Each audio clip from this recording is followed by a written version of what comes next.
All right, guys, welcome back with the former farm kid, now the present farm kid. We are today working on John Deere 730, and what I'm about to show you applies basically to most of the John Deere 2 cylinders. I'm going to say for sure the 60, the 70, 720, and 730, probably the 800 series as well, although I'm not as familiar with those. So what was happening when I would throw the clutch out, so the brake is applied, there was a definite knocking, I mean like a severe knocking inside the pulley, and it knocked so loud, it actually sounded like the tractor running in between strokes. So here is what I'm thinking, I'm hoping is the cause.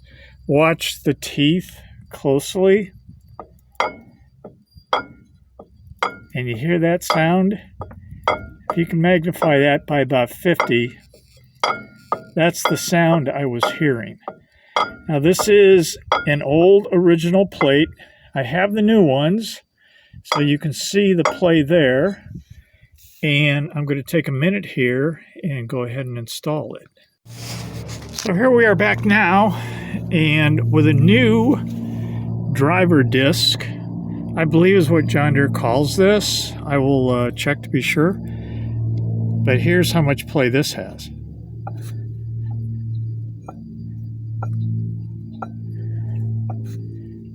It's such a tight fit that it was, a little tough getting on. So that is the difference. So I'm hoping once I start the tractor back up that this solves the issue. And if it's not called a driver disc, I will, I'll just leave some text over it.